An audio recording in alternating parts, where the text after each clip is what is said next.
filing of nominations for various national executive offices of the ruling NDC has ended, with more than 100 persons submitting their nominations. So the party on Wednesday closed nominations after an 8-day filing period for national executive hopefuls.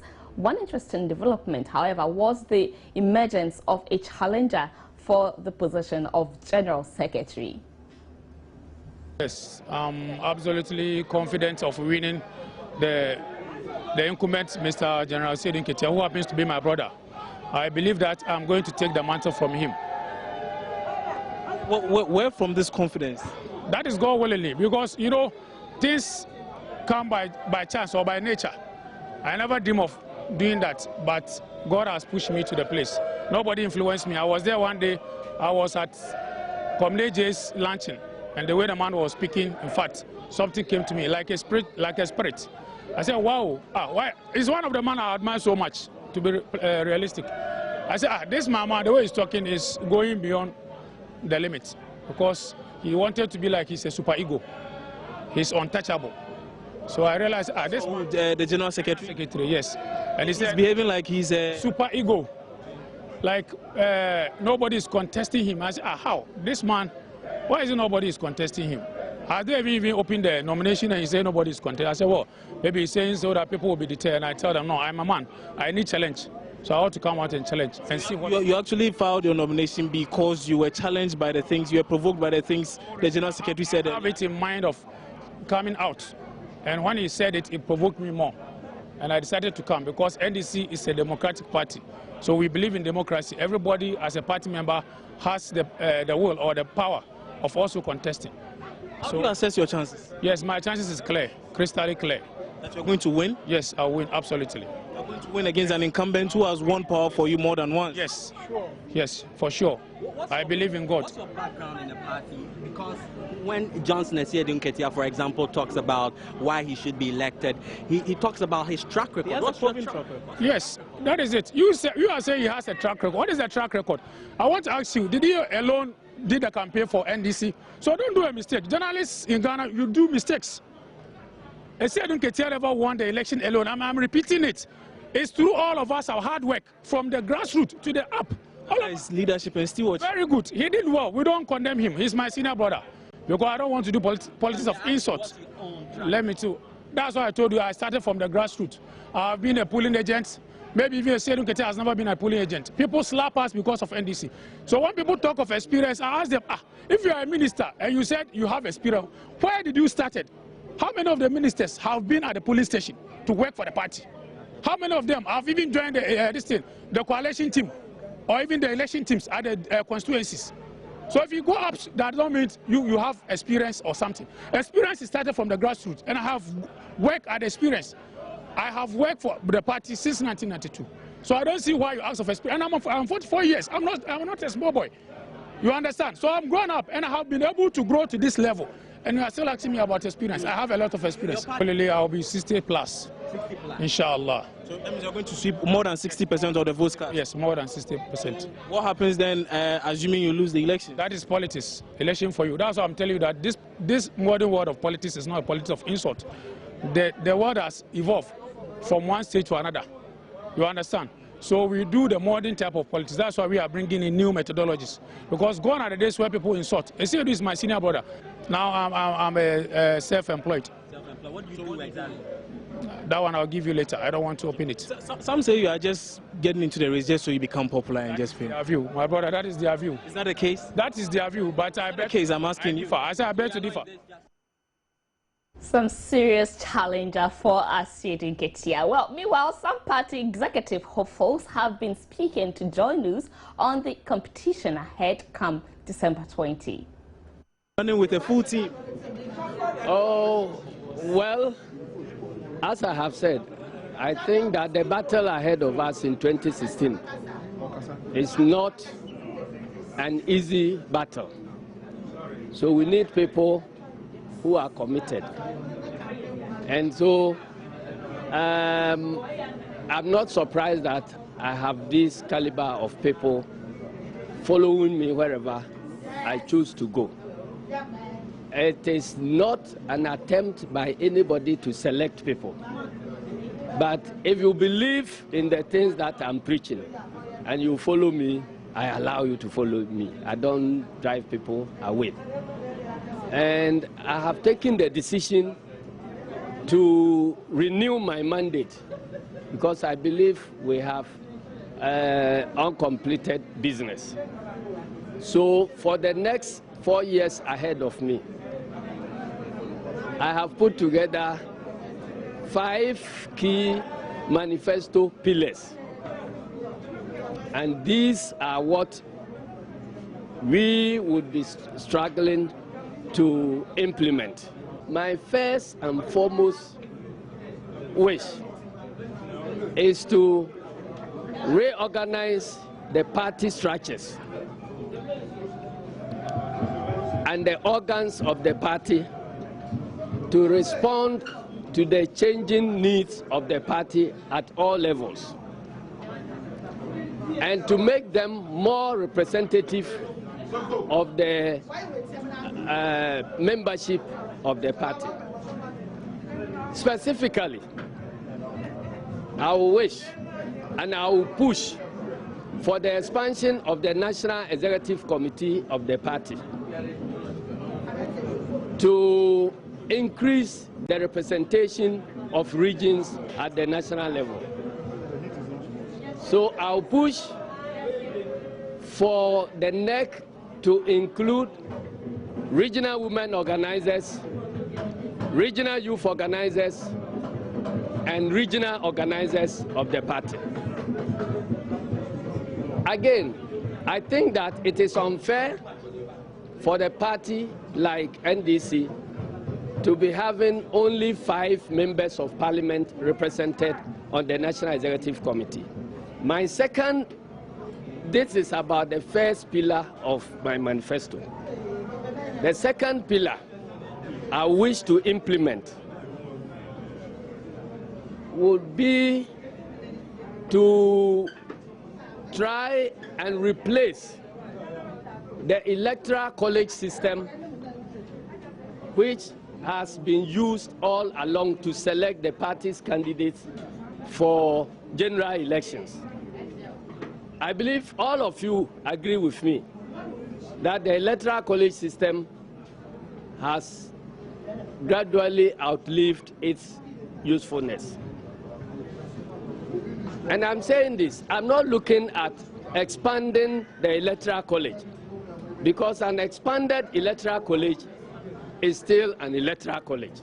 It is my belief that we should strive to complete the biometric registration exercise so that we can scrap the electoral college and then replace it with a more direct democracy, where every party member of good standing would have the right to vote to select the candidates of the party for general elections.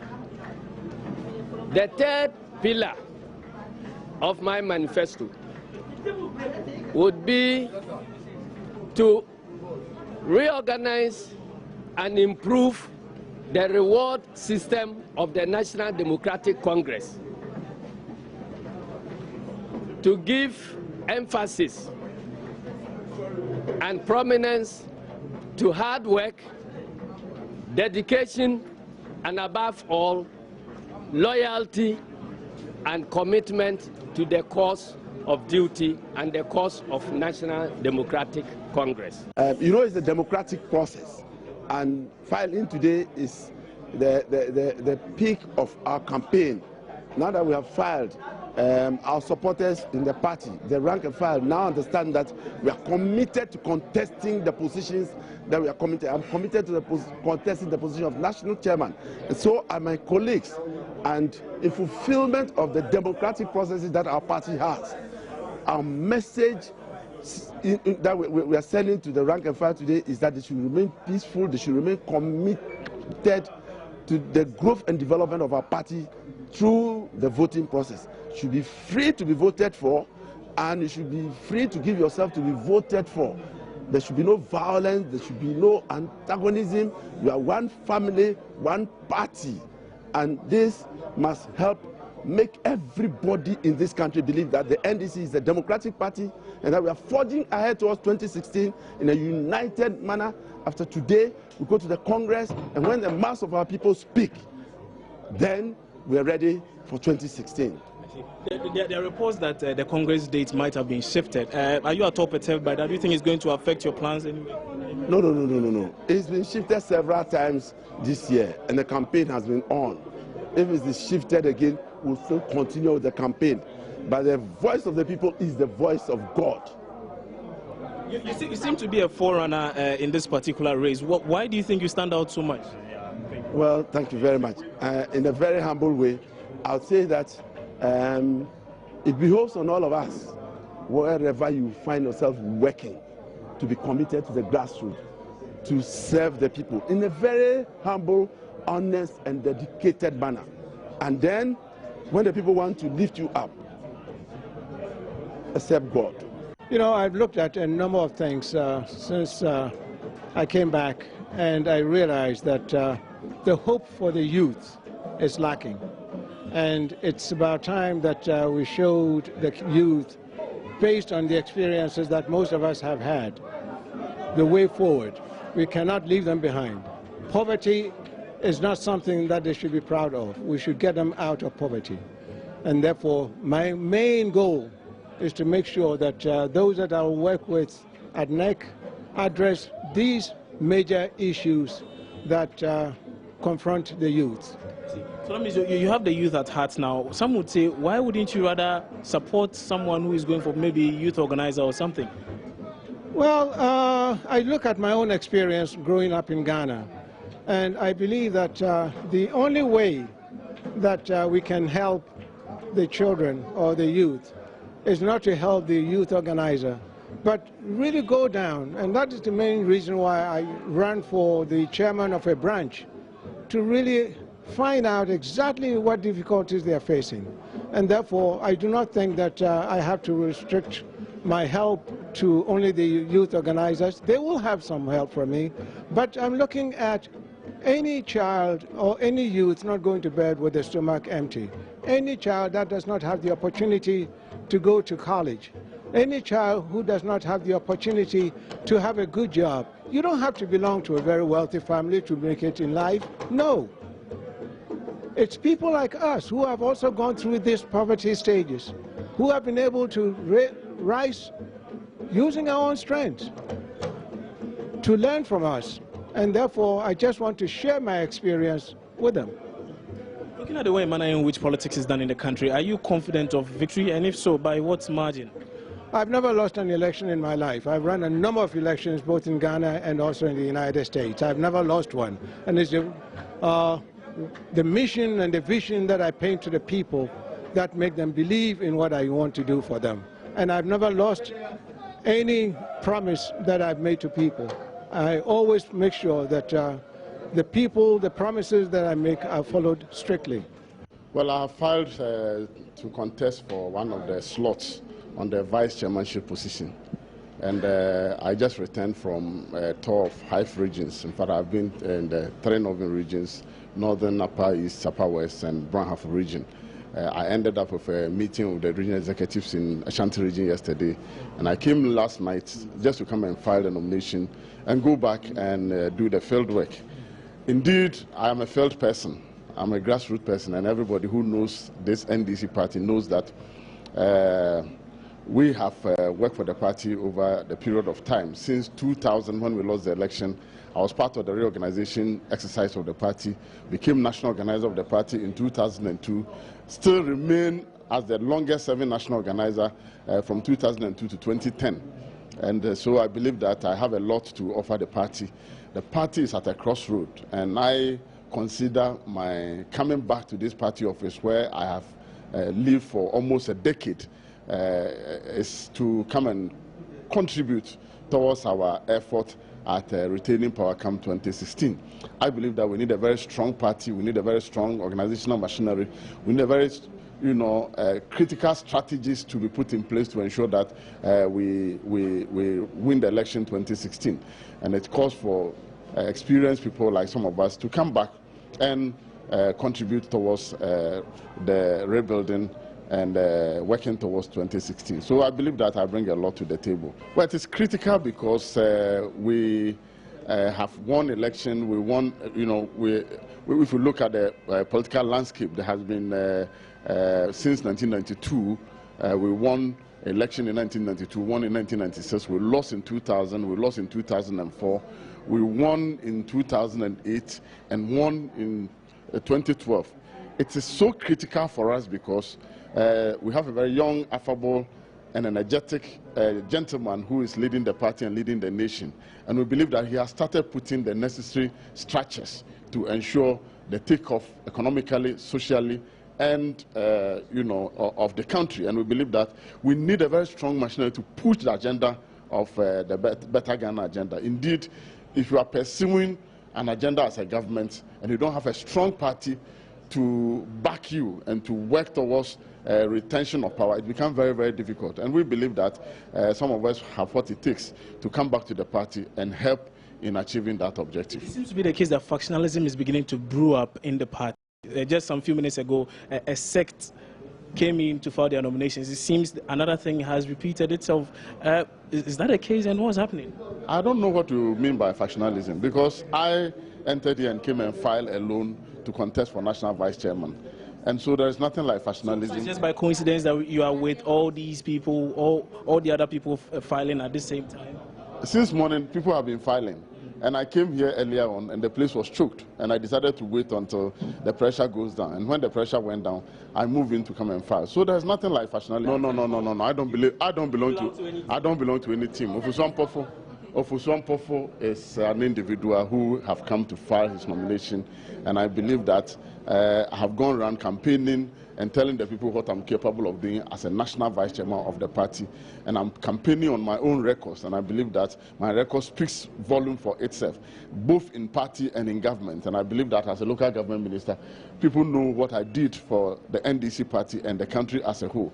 And as a national organizer of the party, everybody knows what I have done. As I speak to you now, I'm the chairman of the party biometric registration committee, and so I'm already working in the party. So this is just to put the icing on the cake. But I believe that the party needs a blend of experience and a blend of fresh faces. So some current executives need to go. So but that decision of whether somebody has to go or not resides with the delegates. The delegates will take the ultimate decision.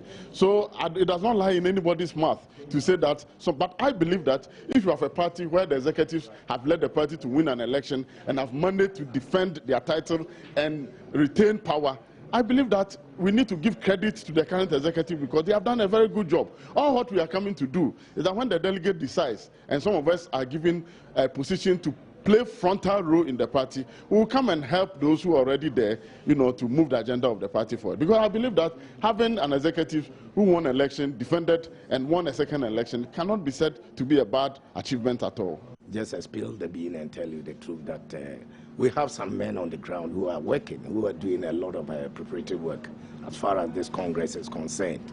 And information that we got from them was that schools are still in session. And when it comes to events like this, you need to, house a lot of people, most especially the observers, those who are non-delegates. A lot of people will be coming, and if you don't have hostels and dormitories to house them, it becomes a problem. So that is the reason why we decided that let us push it a week ahead so that we may have the opportunity of getting those hostels to house the observers who will be trooping in there. So it doesn't have anything to do with the unavailability of the president on the set date? I don't know why people are just assigning such funny reasons. And I heard somebody, or I was interviewed this morning by a radio station, and that person made the same assertion. I have not even heard that the president is traveling. However, it is the party that is, running its program. We run our programs and inform the president, who is the leader, that look, this is the day that we have set. NEC met, we took a decision, and that day, I think the General Secretary made it point blank to those who were there and told them that we were torn between 2 days. That is the 13th and 20th. And should anything happen, we may push it to 20th. And that thing that he thought will happen was the availability of these hostels and the other places that we can house the observers. He was talking about that one, and that has come up. That is the reason why we are pushing it a week ahead. And if the president will want to take advantage of that situation and travel, I don't think nothing stops him from doing that. But to be honest with you, that is not the reason why we have pushed it. In fact, we have struggled to get a date for this Congress, and if people will remind themselves, we have up to 31st December, to finish all our Congresses, or we may be having legal, issues to grapple with. So I don't see why people are just saying it. You should look at it this way. How come the party seems to be so attractive this time round? Some are saying probably it's because the game has become a lot more lucrative than it used to be. Do you agree with that assertion? Lucrative in what sense? I don't actually... I won't buy that word lucrative, because if you say lucrative, then of course people are accruing a lot of benefits from serving this party. The only thing is that those of us, and let me just take that credit, those of us who have been in the helm of affairs as far as this party is concerned for these 4 or 8 years have done a lot, and that is why a lot of people are attracted to those positions. Come to think of it, when we took over in, 2005, we did not even have a single bicycle. We were, where we are now, we were in arrears. I mean, the rent, the office that we were renting, we were in arrears of about so many thousands of dollars, and we've been able to settle all these things. We've been able to, put the party at a certain level that people see that it is now befitting the status of a party like NDC. And I'm sure that is the reason why it has attracted a lot of people. Everybody now wants to jump on board and say that, yes, I'm also having some ideas to push the party forward. And I strongly believe that people who have pushed this party to this far, if the person is contesting, why not? The discerning NDC delegates are going to give that person the nod. The General Secretary has been endorsing certain candidates, including yourself. It seems to be the case that he's endorsing a particular team he feels will best serve the interest of the NDC. Are you aware of this, and what signal does that give you?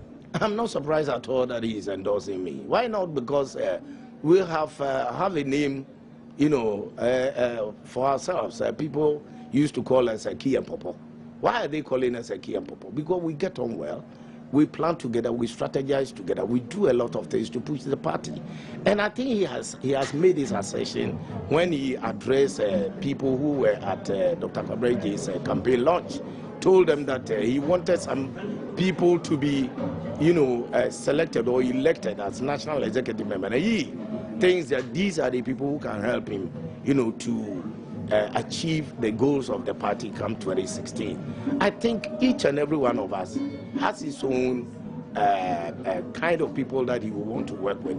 I do not think that you will even want to dine with your enemy, or you want to work with somebody who do not agree with you on certain principles.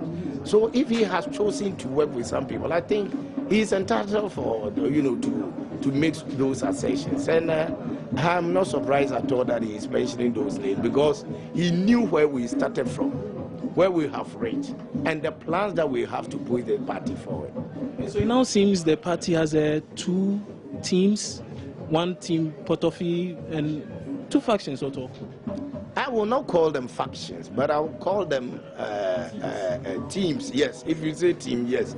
But I don't think that people like Potofi and the rest, some of us cannot work with them. Let me just place this thing on record, that throughout my life as a as a public servant, I worked under Mr. Kofi Potofi.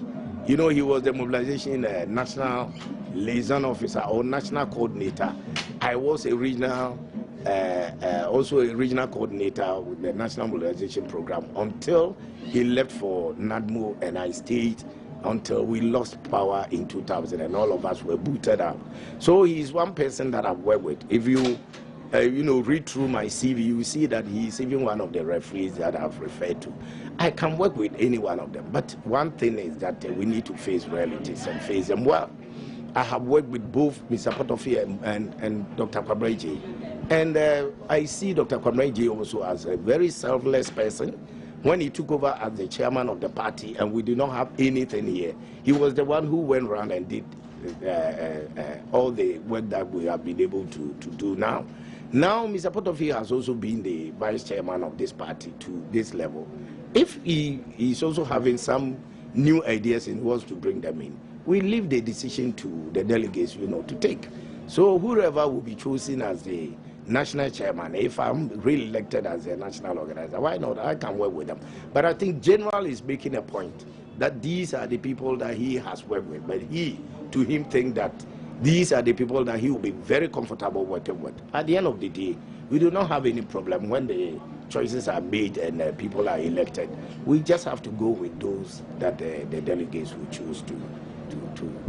But in the end, you do agree that there are two teams now, and that don't you think this might have the possibility of degenerating into some chaos, probably some factions in the party? At all. It has been the case all along. Any time that there is, a national delegates congress like this, you see teams, people form teams.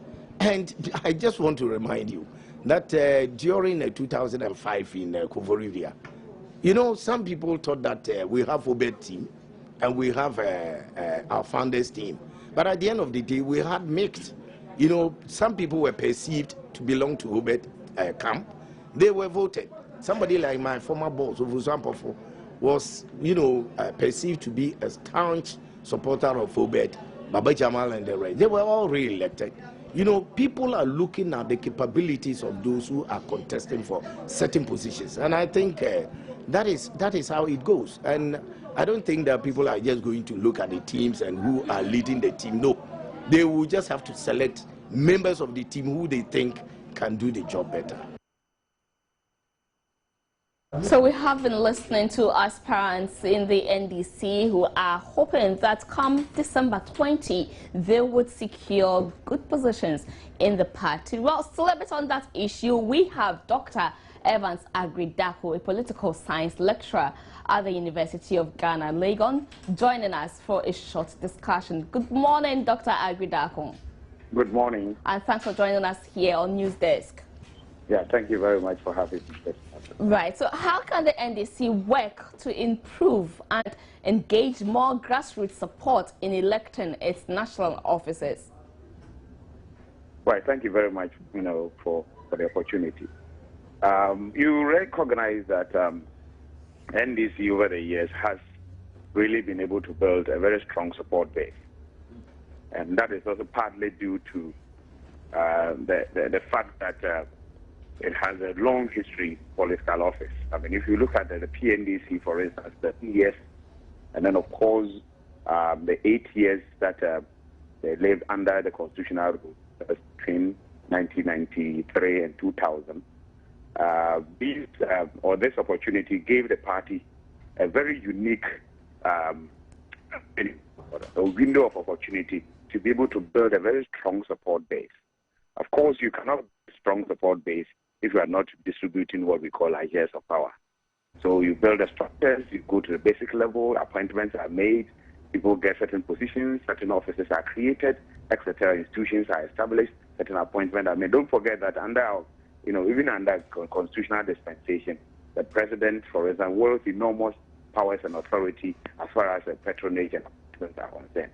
But if you put that aside, the party over the years, as I indicated, has been able to build a very strong support base.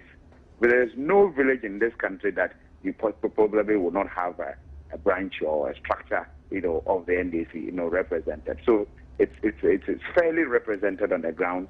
They are firm on the ground, and that is why it's a very, very potent force to reckon with when it comes to elections in this country. Yeah.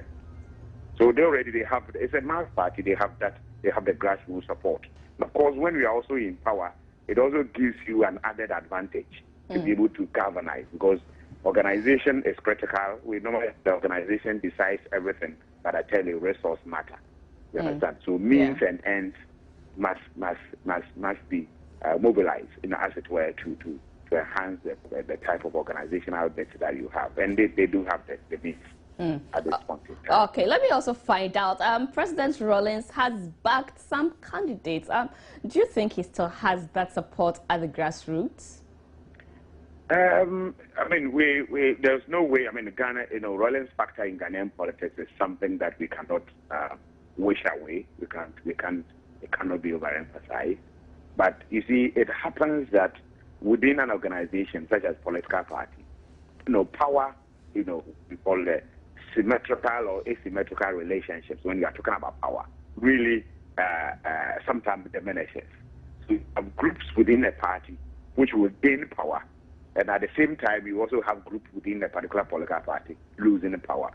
Now, Rawlings over the years, very charismatic, yes, he helped us, played a critical role in the transition to democracy, of course with the support of internal actors and external promptings. He's a charismatic figure, but it gets to a point where you literally, is like what the Christians will say, the anointing literally deserts you, and if the anointing deserts you, there is a tendency for you to lose your power and influence. He's been a president for 11 and 8, that's 19 years. Yes. So it looks as if that his power is waning, and you see within our body politic now, the real guys who really call the shots are those who really distribute what you call the good things of life, really. Yeah. So patronage. So if you don't have patronage advantage and you are not in a position to distribute resources, you understand? The resources, we all reckon that it's a power resource. And so when the resources are not there, or you don't have the opportunity to reward or punish individuals, there's a tendency for your power to win, and that is what happened to the bishop. So what he will have to do, perhaps, is not to continue to play that front line role within his party, but say that look, enough is enough. He's paid his dues, and then you sit at the background, and then see what succession plans that you put in place, some individuals that you train over the years, how things will pan out. Otherwise, people would think that you want to continue to wield that overweening, overbearing, and that domineering influence within the party. And that may even go against some critical individual actors that you even support. I'm saying this, because of the type of humiliating defeat, for instance, his wife even suffered, during the last, before the last. Sure. Okay. So these are critical actors, and he must reorganize, and he must rethink that his role within the party, that is a father's that's critical. Even in our homes, there are times that your father or your parents will want to sit at the background and want to let their kids run the show, because they can't continue to run the show all the time. Your time, when the time comes, you need to give the opportunity to others to really run the show. Otherwise, then you continue to suffer some humiliating defeat, especially the actors that you seem to support. Yes. Okay. A former local government minister, Samuel Ofosu-Ampofo, thinks that the NDC is at the crossroads ahead of the election 2016. Do you agree with him? Well, we all appreciate the enormity of problems we're going through now. Of course, over the years, there have been several official denials to the effect that, things are well, next month, this problem will be sorted out. And we knew that these were intractable problems that we require, far more than just the rhetorical, issues of propaganda among others, that we needed concrete policies and programs. For instance, if you take the issue of the energy, the simple truth, based on these energy aspects, is the fact that over the years we've not been able to invest enough. And if we have not been able to invest enough, then we cannot reap where we have not sown, for instance. And therefore, we are going to continue to experience some of the shortfalls that we will experience. So it's demand and supply matter. But over the years, we were made to believe that the problem was going to be solved in no time. And of course, you know that with time, the problems have become much more intractable. What it means, and of course, that there are other critical issues, that the energy, the infrastructure gap, look at the roads, most of our roads are literally melting away, with the rains. We need some critical issues, interventions in the area of water supply. Of course, interventions are put in place, various measures are being put in place, but you still face critical problems in there. We have problems with the employment, generation, that we're not the country perhaps experiencing maybe jobless growth. We need to look at all those dynamics. General, and of course over the last couple of months, we've experienced some stabilization in the city or the state. But I mean, the purchasing power of the average Ghanaian is low. I mean, especially those of us who actually look after people and feed people. You know how it feels, how your money, your salary now can buy less, goods and services and so on. So critically, the economy will be a critical deciding factor going into the next election. Of course, we've also had some serious issues of the fact that critically corruption is literally becoming like the HIV of this country. Mm-hmm. And even though some have argued that exceptional, there may be some iota of truth in this pronouncement and so on. So we all in all, what it means is that the government of the day or the party in power has a Herculean task in fixing some of the critical problems and bring dignity to the average Ghanaian. So if you have such a government in power, of course, a government in power always enjoys what we call incumbency advantage because of the distribution of resources. The executive is always powerful. I mean, we live in an executive, what I call executive-centered era. The executive is very powerful, resources-wise. They have the personnel, they have the means, they have the mandate, and so many things. They dictate the pace. They decide who should get what, when, and how, and who should pay, among others. So they are very powerful. But you can also be an incumbent government or incumbent party and still suffer, the consequences of some of the, what I call policy slippages, some of the problems that you encounter as a result of poor implementation of the critical policy interventions, that you want to put to address the problems of society. So when you put all these things together, what it means is that the party will have to reorganize itself and see how, with the next couple of years, the next year or two, to be able to come out with some new dynamism, some reorientation, reinvigoration of the system to see whether indeed if it's not possible for them to rejuvenate the structures that we have put in place to make life much more meaningful for the average. And that one will put them in very good stead to be a very potent force to reckon with in the next election. Let me also. The opposition will have a very big advantage, because then if Ghanaians are going to vote on the basis of maybe the performance of government. Of course, I'm not by that suggesting that government is doing nothing. I mean, if you travel around the country, some projects are ongoing. But of course, we also know the critical problems that the state assemblies themselves are facing with regards to the non-release of some of the critical resources, like the District Assembly Common Fund. Some assemblies themselves are not even viable. We've created too many of them. Some of them are not even viable, in that they can't even generate enough. So they see the Common Fund, even though the Common Fund must serve the supplement, they see it as the main source of resource money that will help them, activate some of the policies and the projects that they have lined up, to pursue. So by and large, my conclusion on this point is that it's not going to be easy, and I think that is why the party, in selecting their national leaders, must be interested in individuals who have some proven track records, or people who are likable, or people who are achievers, people who have the capacity to turn things around, people who may not necessarily play to the gallery, but take the necessary steps, critical steps, and help whoever, manning certain critical institutions to be able to do the right things, as it were, and repackage the party, basically, to make it attractive. And when you repackaging it, apart from the party structures themselves, you also have a Herculean task, as I said, to make sure you present a good balance sheet, so to speak, to the average Ghanaian, that indeed, even though we always have an unfinished business as far as governance is concerned, you're telling the people basically that, look at my track record.